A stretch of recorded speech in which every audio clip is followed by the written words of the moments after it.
Yes, twongeye kubahereza ikaze kuri YouTube channel ya Rwanda Room TV, by'umwihariko hano mu gihugu cy'u Rwanda, k'amatangazo menshi tugenda tubashyitsaho. Itangazo rihari ni impinduka mu bijyanye na mituweli, igurwa ry'imiti ku bitaro ndetse n'uburyo imiti igiye kujya itangwamo. Mbere na mbere icyo tubanza kubabwira ni uko amafaranga ya mituweli yo byamaze kwanzurwa ko mu wundi mwaka agomba kongerwa, kubera ko igiciro cy'imiti cyariyongereye kandi ntabwo wazajya ujya kwa muganga ngo baguhereze imiti ku giciro nk'igisanzwe mituweli yarayitanze ku mafaranga nk'asanzwe, kandi bo ku isoko kuyisorera biri kugenda bizamuka hirya no hino mu bihugu byateraga u Rwanda inkunga, by'umwihariko k'Ubushinwa. Mbere na mbere mbanje guheza ikaze kuri YouTube channel Rwanda Room TV, kubwira ngo igihe tugiye kubana ndi Isa, kandi subscribe kugira ngo tujye tubana n'ibintu byinshi bigiye bitandukanye.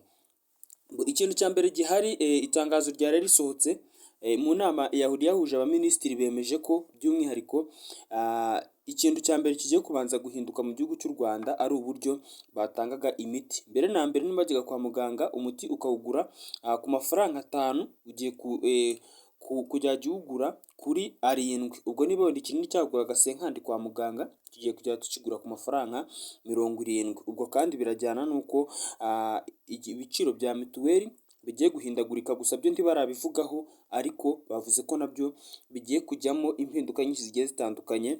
Gusa uyu mwaka tuzishyura mituweli nk'uko byari bisanzwe, cyane ko benshi bamaze kwishyura, abishyurirwa barishyuriwe, ariko Leta y'u Rwanda yemeje ko mituweli n'ibyo kwa muganga bigomba kuzamo impinduka. Ni ukubera ko mu gihugu cy'u Rwanda, nk'uko nabibabwiye, igihugu cy'u Rwanda ibihugu byinshi byagiteraga inkunga harimo nk'Ubushinwa, imiti iri guhenda.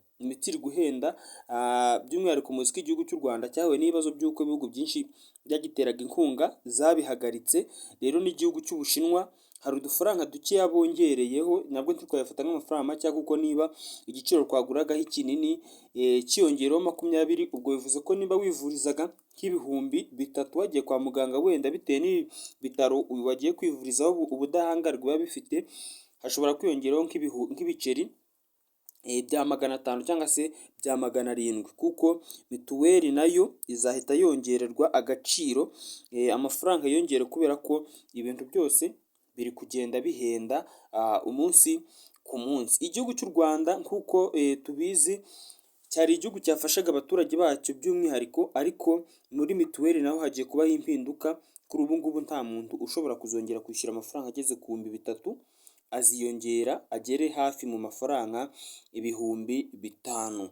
Iyo ngiyo rero iri muri imwe mu myanzuro inama y'abaminisitiri yafashe, kubera ko mu gihugu cy'u Rwanda hari kubamo impinduka nyinshi zigiye zitandukanye, haba mu burezi ndetse no mu barezi ubwabo, haba mu mivurire ndetse no mu bindi, kubera ko igihugu cy'u Rwanda kirashaka kuzajya kizana imiti ifite karite yo hejuru, by'umwihariko izajya ivura kandi ikavura vuba, kubera ko uko wishyura amafaranga makeya ku isoko mu gihugu cy'Ubushinwa, niko baguhereza ibintu bitujuje ubuziranenge. Buriya mu Bushinwa niko bakora. Cyo kintu u Rwanda rwanagendeyeho ruvuga ko rugomba kongera amafaranga rwaranguzaga, rukajya ruzana imiti iri nka ya yindi, ariko ifite ubushobozi nyine bubasha kuba bwarwanya indwara mu gihe gitoya. Ibi ngibi bararebye basanga igihugu cy'Ubushinwa buriya kigira propaganda ivuga ngo waba umukire cyangwa umukene wisange muri bizinesi zabo, kubera ko ufite 1000 abona umupira, n'ufite ibihumbi 100 akabona umupira,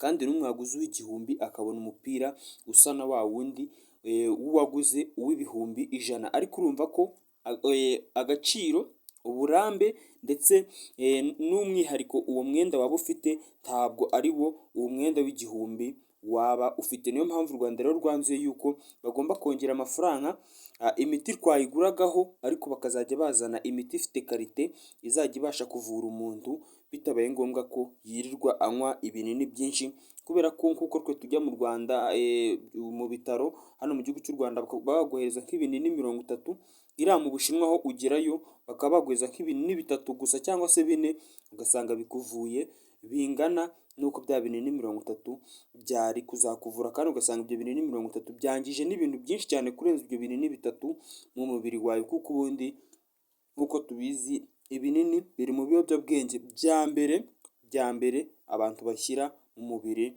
wabo. Reka ngushimire rero twabanye njye nkubwira uko bisanzwe ndi Isa, kubwire ngo ukore subscribe kuri YouTube channel kugira ngo tujye tubona ibiganiro byinshi bigiye bitandukanye, haba none ndetse n'ejo tugomeza dushimira n'abamaze gukanda subscribe. Ciao ciao, Imana ibarinde, tugume mu gihugu gisendereye amahoro.